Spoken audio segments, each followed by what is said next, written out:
Verdict Watch Day 2.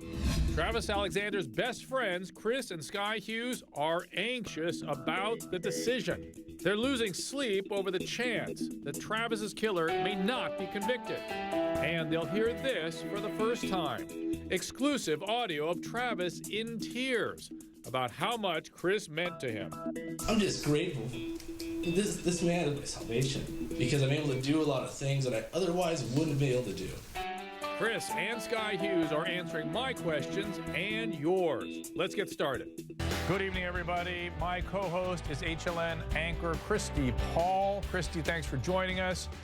Jodi Arias' jury has been at it for 7.5 hours, and we've got coming up Travis Alexander's best friends, Sky and Chris Hughes. They will comment on never-before-heard audio of Travis, and they're taking your calls, my questions, my guest questions. But first, we're all pretty familiar with the term reasonable doubt, but the jury has to decide whether Jodi Arias is a reasonable person, which I'm not so sure about. Christy, take a look at this. The use of deadly physical force is justified if a reasonable person in the situation would have reasonably believed that immediate deadly physical danger appeared to be present. She was in reasonable fear that he was going to end her life. The state of mind of a reasonable person shall be determined from the perspective of a reasonable person. This person right here, who has been a victim of those past acts of domestic violence. And they said to you, the use of deadly physical force is justified if a reasonable person. And they said, she's a reasonable person. No, there's a naked guy in the shower. And there's naked guy in the shower is mad at her. Reasonable person would have just left. Is he going to follow her down the street naked? No. The law says a reasonable person. It doesn't say that the defendant is a reasonable person. The defendant is a liar and a killer. Christy, what do you think about that? I think Juan Martinez is on to something. That's the way I feel. Well, I will say that everybody I've been listening to on Facebook and Twitter agrees with you. Everybody thinks that he is definitely onto something. I have a theory about this, though, Drew. Please, and share. My theory is this. At some point in her life, I do think something traumatic happened to her, because I don't know how you could do what she did to him and in any way, shape, or form be reasonable or not mental in some capacity. And part of me feels like the rage she used, perhaps she used rage that she had held up in herself for somebody else, partly when she killed Travis. But Christy, to allow that to be a defense for Jodi Arias is doing a disservice to people who struggle with these things on a daily basis but don't kill anybody. You have to be a special person, maybe not a reasonable person to go that far. I'm just saying, I'm not saying it's okay, but that's my theory. Your theory is right, except she had another layer on top. She had the part where she is goal-directed and self-directed and doesn't really, in certain situations, appreciate that her actions are wrong. She thinks he had it coming. She's justified. Her version of the world begs no alternative, and thus we have this situation. Out there in Arizona, we have in-session correspondent Beth Kara. She's been covering the trial. So, Beth, tell me something. Where is Jodi right now, and what are the attorneys up to during these deliberations? Are they by her side, or are they going on to the next case and preparing? The prosecutors in his office, family members on both sides are waiting elsewhere. They're about 20, 30 minutes away, is my understanding, in hotels with relatives. No one's around except media, and a couple of Travis's friends showed up later in the afternoon. But Jodi Arias is back at Estrella Jail. She waited, though, all day in the courthouse for questions or a verdict. She waited not on the 5th floor where the courtroom is, but downstairs at in a holding cell. So she should be back at the jail by now. Interesting. Thank you, Beth. Joining us to discuss, I've got 3 attorneys, because this is really not a medical thing tonight. 3 attorneys to help me. Mark Eiglarsh at speaktomark.com, attorney Leo Terrell, and former prosecutor Marsha Clark, author of Guilt by Degrees. Leo, I want to start with you. I'd like you to paint for us the situation with Jodi's lawyers. Are they likely to be getting calls from her now? Are they going on to prepare for the next cases? Are they by her side? Are they grinding this out themselves, worrying about what the verdict is going to be? What is an attorney doing during this verdict time? Look, whatever Jodi wants, her attorneys will try to get. These attorneys have a financial, a legal investment into Jodi Arias. They're focusing on this case and this case only because I'm going to tell you, Dr. Drew, that this outcome of this case is a game changer, a career change for these attorneys. So anything she wants, anything they can do, they are hinging on this outcome as much as Jodi Arias. You can ask Marsha Clark that. This case is a game changer. It's international, so it's big. I'll ask Marsha Clark that. Go ahead, Marsha. Yeah, he's right. Leo's right about that. We may not agree on very many things, but we do agree on that. And it, for sure it is. Whether they're sitting and holding her hand right now depends on what they're allowing in the jail and that sort of thing. You know, I don't know what their restrictions are. But I do want to say this, Drew. Please. What Christy said, that, you know, a girl who had not been molested, abused, or somehow suffered some kind of traumatic damage in her life would not have done a thing like this. That is the mindset that the defense is playing to, that they wouldn't have, she couldn't have done something this horrific if there wasn't something very wrong in her life. And by the way, that was the attitude, and that was the defense that worked so well for Lyle and Eric Menendez. When Leslie Abramson argued to that jury, hey, boys don't kill their parents in this gruesome way if this wasn't a horrific childhood, and she got a significant number of jurors to go along with that. So that is the fear that they're playing into, that very mindset that, wow, something had to have happened to her, so she was a battered woman, because after all, look what she did. Personally, I do not believe it. I think it's really a disgrace to the whole battered woman syndrome that she's even using it. It upsets me to no end because it does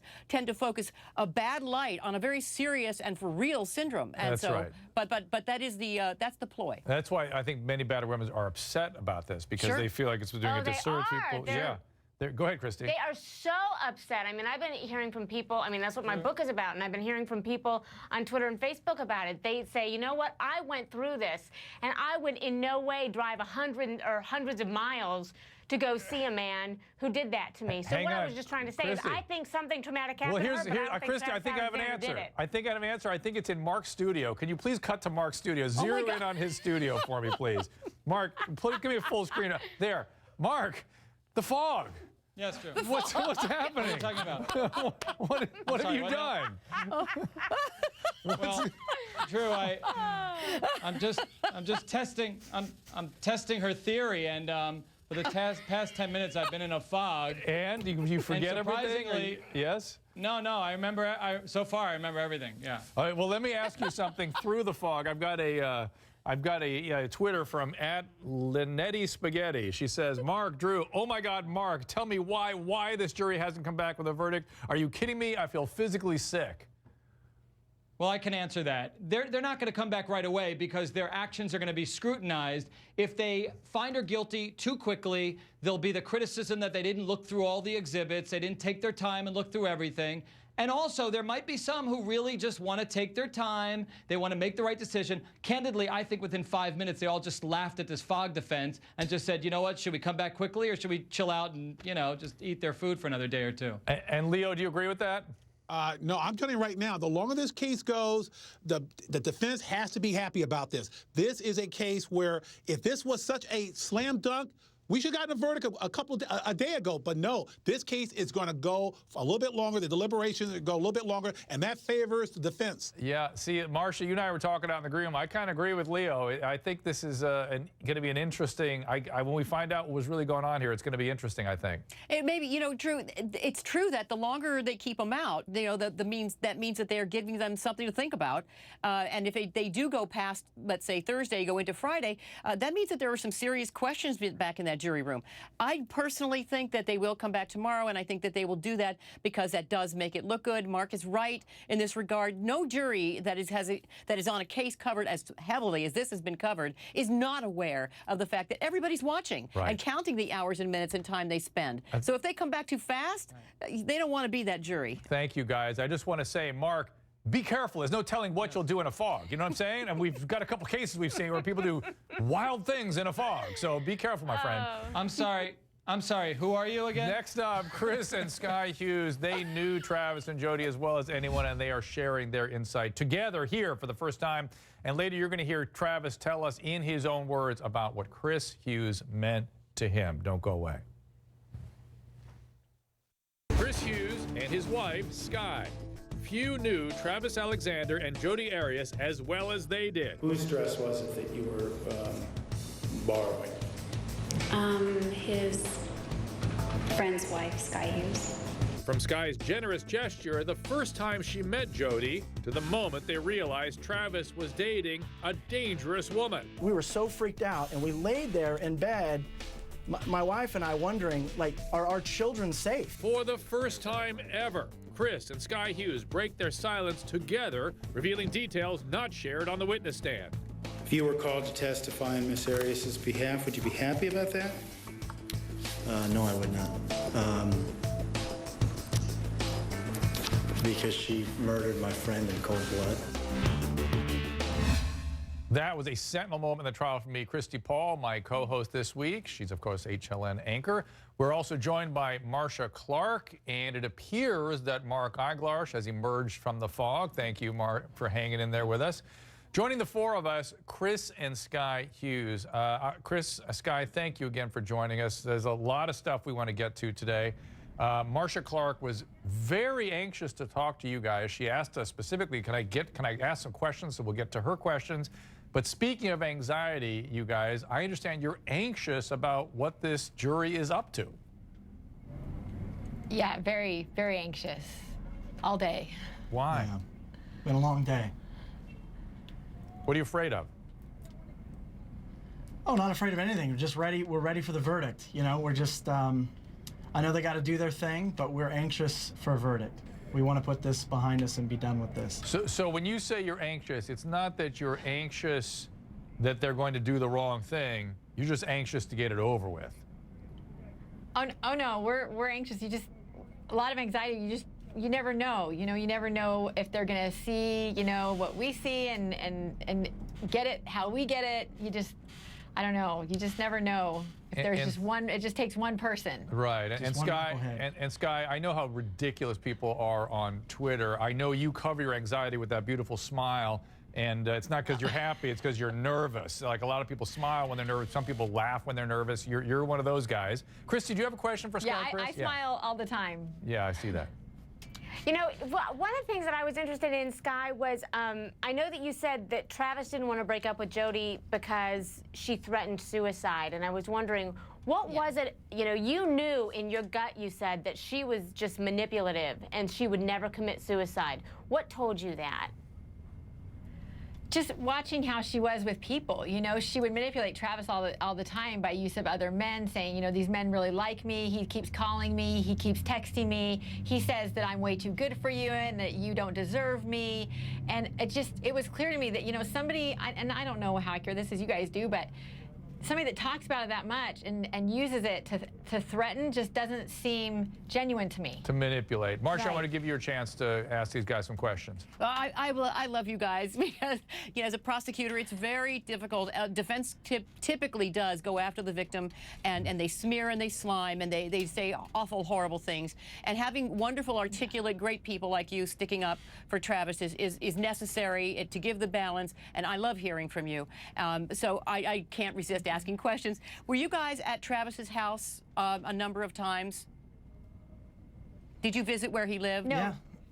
Chris, yes? Chris had been there. Chris I hadn't. did. Okay. Yeah. Okay. He used to live in Southern California, so we saw him a lot in Southern California. And then when he moved to Arizona, then it was obviously not as frequently. But I have a feeling, yeah, sure, Chris, I've been there I'm going to interrupt. I have a feeling Marcia wants to ask you a legal question. I'm building up to it, Drew. Yeah, go ahead. So, having been to his house before and having seen where he lived, no problem.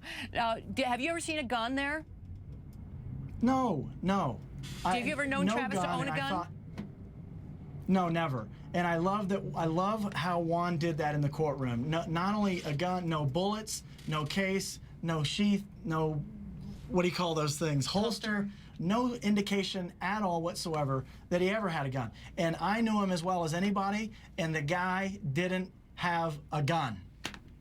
Marcia, yeah, that satisfy you? Yes, I knew it. I wanted them to say it. I want it. There you go. Thank you, Chris. Now, we've been having discussions about Jodi mental illness. Even Chris, you brought that up already today. And now here's what the mother told the detective during interrogation. Take a look at this.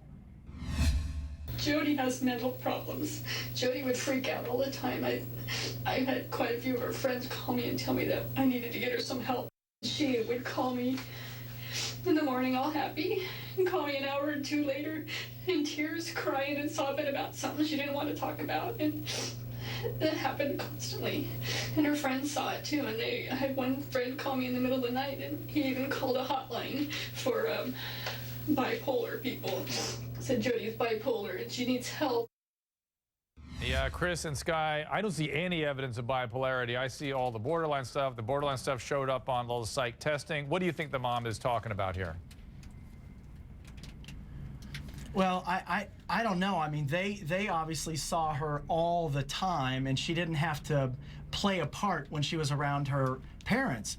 We saw her playing parts. You know, we didn't know it when we first met her, but as we observed her over time, we could see this woman is playing a part. And just to give you an example, when you or I or any of us got upset about something and should be upset about something, not Jodi, just flat. You know, so she never went up here and just was excited and exhilarated, and she never came down here where she was showing rage or anything like that initially when we first started, you know, when we first got acquainted with her. So that was alarming to us, because it's like, no, you should be upset about that, whatever that may be that was happening in her life, but she just was just even kiltered. And we saw evidence of this on the stand, and she made these comments like 3 or 4 times, like, well, I didn't want to be perceived as someone who, right, or I wanted people to think of me as, right? So that happened several times. That's Jodi in her head playing a role. Yeah, she was always very calculated. Mark, you had a question for our guest? I did. Wonderful to see you guys again. Thanks for everything.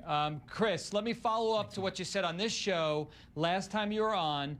You had Jodi listening to a conversation that you were having with Travis, one of these like, you guys need to stop seeing each other. And Jodi was outside the door, I think you said, and you were literally concerned based on her reaction, but I never got to ask you, what did Travis say that you think Jodi might have heard on the other side of that door? Well, Travis was just taking it all in. Travis was just, he was there because he knew we had some things that we wanted to share with him. So Travis didn't say anything. He's just sitting there while we're listing off 12, 13, 14, 15 red flags, and we weren't saying, hey, y'all shouldn't see each other anymore. We were saying, you need to get out. Like, you got to get out of this relationship. And so Jodi was outside this door listening to all of the things that we were saying, all of these concerns that we had about her, that we were warning Travis about. Okay. But to answer your question, Travis's response was that of disbelief. You know, he's like, really? He's like, I don't see that. She's so nice. She's so sweet. And he didn't see what we saw. He didn't see what you guys saw. He was sucked in. That. Yeah, he was sucked into her vortex. Okay, guys, we're going to take a quick break here. Christy, I know I can see your wheel spinning. You got a bunch of questions. I want to get to my viewers to call in. So call here, 855-373-7395. Going to give you a chance to talk to Chris and Sky about Jodi and Travis. And we're going to talk about the police interrogation tape further. And we're going to hear a never-before-heard audio tape that shows Travis as the caring, sensitive guy everyone has reported. Be right back. I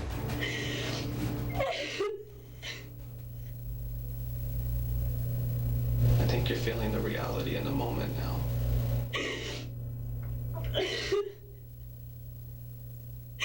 No, I'm just feeling all of the things that I'm going to potentially miss out on.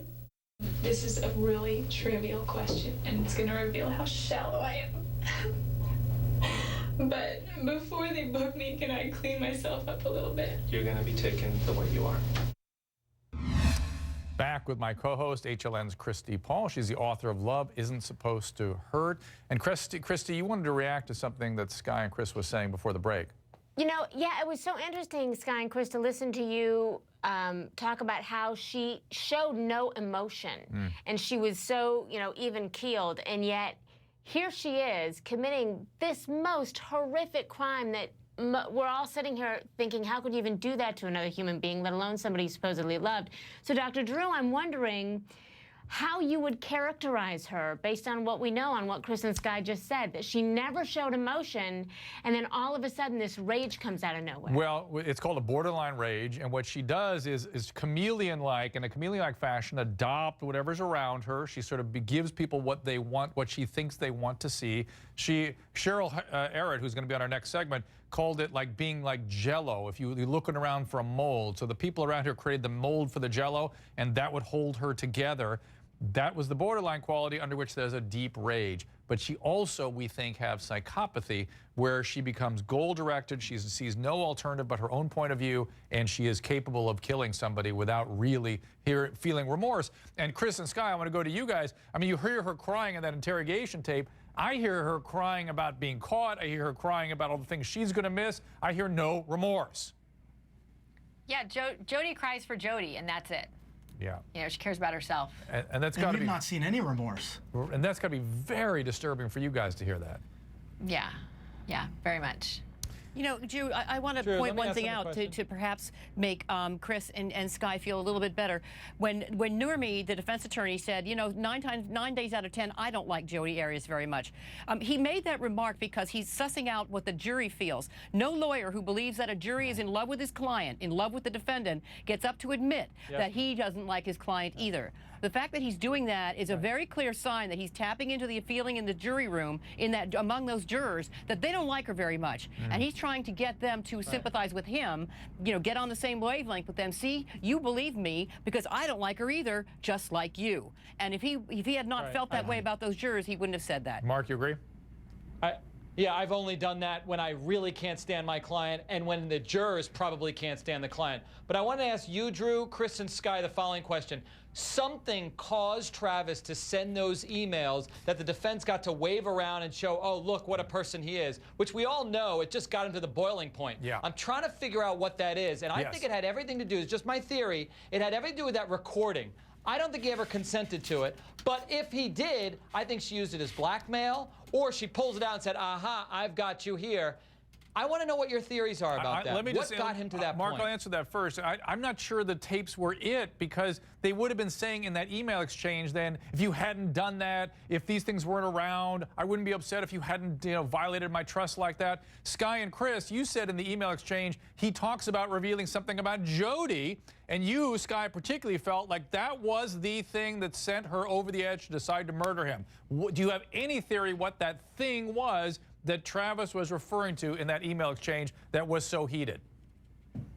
Yeah, Mark could be right. It might have something to do with that because Travis doesn't really cite anything, and neither does Jodi, as to the exact reason for this argument. Like, we've gone through them, we went through them several times, and there was just nothing that it pointed to. So it very well could be that recorded call. It's pretty obvious to me that Travis had no idea they were being recorded. But yeah, I think she might have been, you know, threatening to use it with Mimi, or, you know, I just don't like to send it to her. I don't know. Like, I don't think she would have threatened to send it to, like, his church leaders, because they already knew everything that was going on. So it wasn't like she was going to expose him in that way. Oh, interesting. And, you know, we can't figure out what it is. You know, we had access to the emails and all the Google chats. And that's the only sensible thing to us, because look at what he said. He said things like, you scammed me. What was the other word, like scam? You know, it was like, you scammed me, you're a fraud.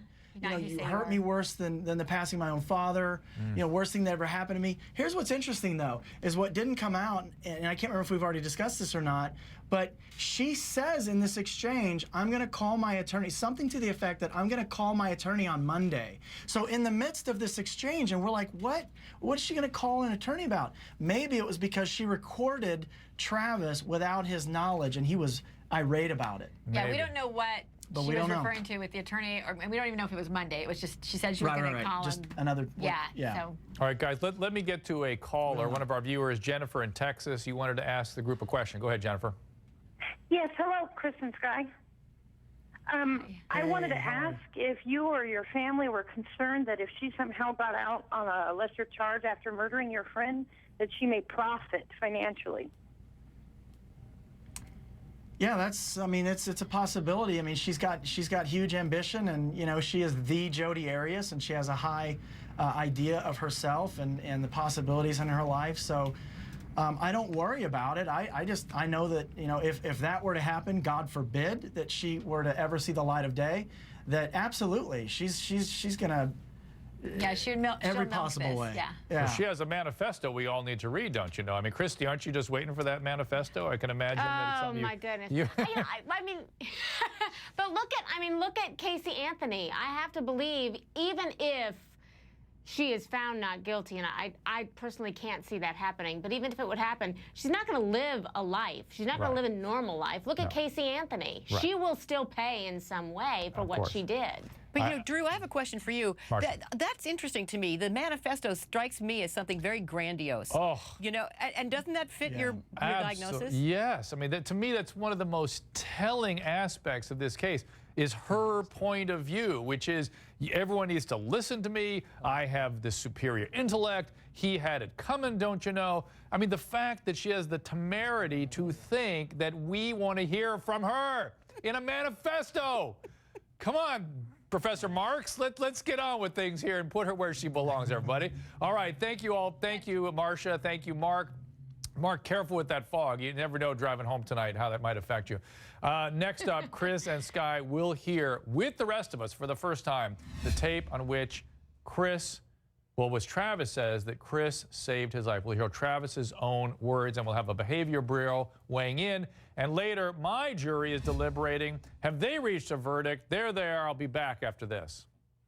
It is time for a behavior bureau, back with this week's co-host, HLN's Christy Paul, and Chris and Sky Hughes. They are Travis Alexander's dear friends. They're still with us. And joining us, Jenny Hutt, attorney and SiriusXM radio host, and Cheryl Arrett, forensic and clinical psychologist. Now, everybody, we have exclusive audio of an emotional Travis. This is Travis's own words speaking about what Chris meant to him. Let's take a listen. Chris and I were in the same singles ward. We're both LDS members in LDS church. Anyways, I really liked the guy, and like I said, knew he was doing something because he brought all his posse with him, and didn't know much about it, and it was very broke. And one Saturday night, I just couldn't take it anymore, to be honest with you. I had $3,000 saved up, you know, as for kind of a rainy day. Well, a rainy day came, and the $3,000 went, and then another rainy day came, and there was nothing to get by in it. And so I'm on that futon you hear me talking about, and I'm praying to the Lord, and I said, will you please help me find something? And I'm not a spiritual guy, and I don't have a lot of quote-unquote spiritual experiences, but there was a voice in my head that day, and it said, talk to Chris Hughes. And I didn't know Chris very well, but I felt instant comfort. I'm just grateful. This man is my salvation, because I'm able to do a lot of things that I otherwise wouldn't be able to do. And it's not just because he was in the right place at the right time. I honestly think that we were prepared for each other. Oh, Chris, that is just so emotional.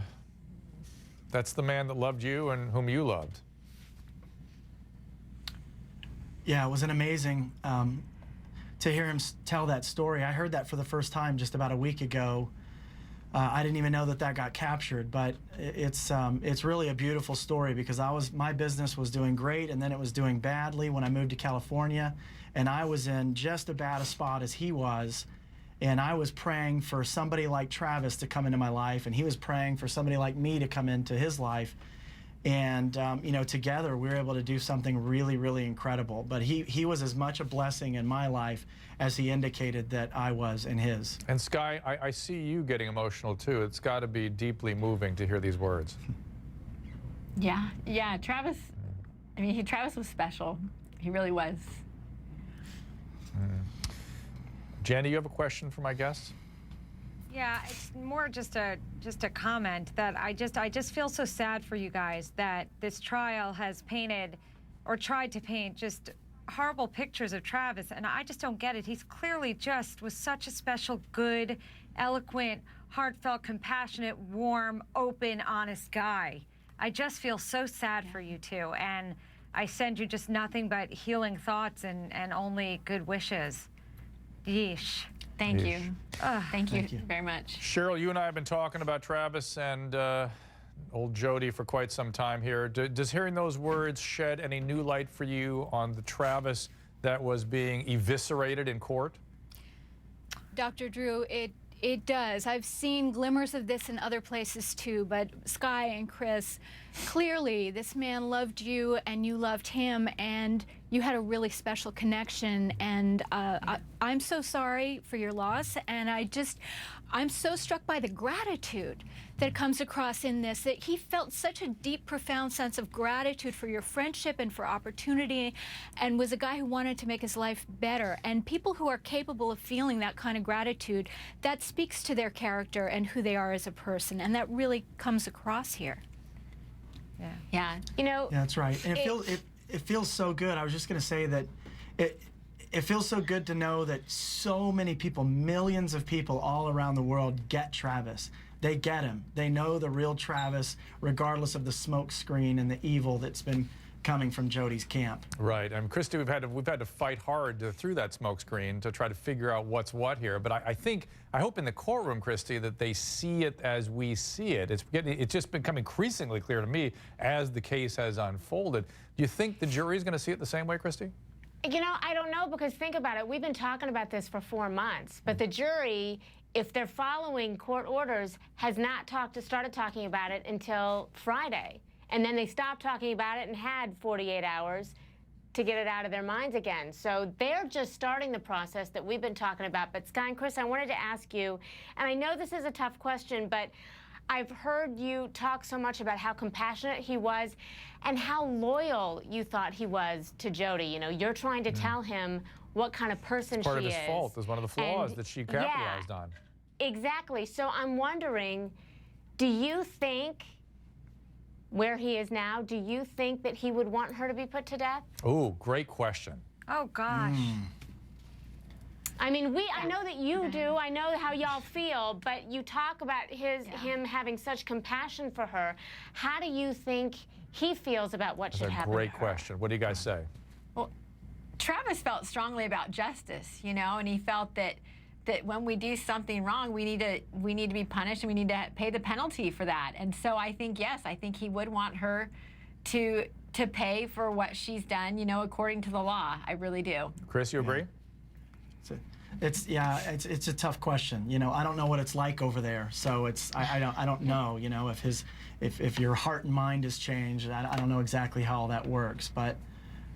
Yeah, I don't know. That's a tough question. Great question. It's a great question. I think it's something for us all to contemplate. We're going to go on a quick break here, and if any of us come up with any clarity on it, let's please share it after the break. Next up, Jodi's on the record saying, "No jury will convict me." I wonder what Chris and Sky have to say about that. No jury is going to convict me. Why not? Because I'm innocent, and you can mark my words on that one. No jury will convict me. Back with the Behavior Bureau and my co-host this week, HLN's Christy Paul. Still with us, Chris and Sky Hughes, who are Travis Alexander's great close friends. I've also got Cheryl Errett and Jenny Hutt. Now, before the break, I asked people to think about Christy's great question, which was, what would Travis want? What would Travis hope the jury found? Would he want her killed, is the question. And Sky, you answered that, and you wanted to add something to it. Go ahead. Yeah, the answer I gave before the break, that was the Travis, you know, that we knew when he was here. So I don't know what he would want now. I'm sure he's different than he was when he was here. So, you know, but that was what Travis would want when he was here. And so. Chris, you referenced the other side, whether people would have more forgiveness or something. Is that what you're talking about? Yeah. I mean, who knows how things change when you get over there. But okay. Yeah, it's a great question. Jenny, you have a question or wanted to comment as well. Yeah, well, a couple things. Watching this tape of Travis before hearing his audio, it struck me that he must have felt so conflicted because he was so compassionate with the stuff that you guys were warning him about Jodi, and then listening to her bring him in and being compassionate towards her. My gosh, that poor guy, it just couldn't have been worse. Yeah. And then I do have a question. Have you guys noticed, since this high-profile case, strange people from your past coming out of the woodwork trying to sort of watch and lurk? Not really. Not I too mean, bad. yeah, I know there's some creepy people out there creeping around and doing what creeps do, but Yeah. I mean, it's yeah, nothing too weird like that. Okay. Yeah, if anything, we've been able to see the good in people. Like, Good. there have been so Yes. many people that have come out and supported the Alexanders, and it's just been amazing. All right, let's We have get been some. so inspired by how beautiful people have been in general. I'd like to try to get some calls. Get Diana in Oregon. Diana, go ahead. Hi, Dr. Drew. Thank you for taking my call. Sky, Chris, sorry for your loss. Thank you. I would like to know what you think about, and your panel thinks about this. I think when Travis sent his last email to Jodi and called her a sociopath and said, "You are the worst thing that ever happened to me," I believe that she was enraged and she went down there premeditated to kill him, and that she manipulated him into having sex because she wanted to make sure for her own satisfaction that she would be the last woman to ever make love to him before she killed him. As creepy as that sounds, my dear, Sky is shaking her head with a vigorous yes. I see Jenny shaking yes. I see Cheryl shaking yes. Something of that order of using sex as power and control and some sort of weird satisfaction in all of this. Marking territory. And Dr. Drew, oh, sorry. Yes, go ahead. Dr. Drew, I want to ask you a question that kind of goes along with that. You know, with the borderline personality disorder, how does, you know, what kind of reaction would that cause in Jodi for Travis to say, you know, you're the worst thing that's ever happened to me, you're not who you say you are, you're a fraud? Like, what kind of reaction would that get? So her gig was up. So what does that do to her? Like, her whole world revolved around him. Yeah, it's hard to know what she was. She was probably, again, her point of view begged no alternative. She just could screen all that out probably. She literally could sit there with stars in her eyes still saying, you know what, I'll go back up there and have sex and we'll be fine. We'll be fine. Everything's going to be great. It really, and think about Fatal Attraction. Think about the way that woman thought. In that movie, if you have never seen it, it was a good description, a good sort of rendition of exactly Jodi Arias. Thank you guys, Chris and Sky, thank you so much. We really do appreciate you joining us. My panel, thank you as well. Christy, you're staying with me. I've got a jury next who have reached a verdict themselves, and they saw the real jurors today. They're going to tell us about that. Be right back. Time for Dr. Drew's Jurors, back with HLN's Christy Paul. And joining us from just outside the courthouse, Katie Wick and Stacy Farrington. Now, Katie, you saw the jurors leave today. How are they acting? What did you observe? I was standing probably 15 feet from the elevators. They were chatty. I didn't see any dissension among the ranks, Dr. Drew. They all got into the same elevator. I think perhaps that they might have a verdict and maybe they're going to sleep on it and wait till tomorrow. Oh, interesting. Christy, do you have a question for my jurors? Well, that's what I was wondering. I heard Beth Karras earlier say, you know, a lot of times maybe they will make a decision and they'll go home and sleep on it and they'll come back. I'm wondering if you girls have any gauge, any sense of when you think they're going to come forward with a decision. Stacey, you first. I'm thinking tomorrow, maybe.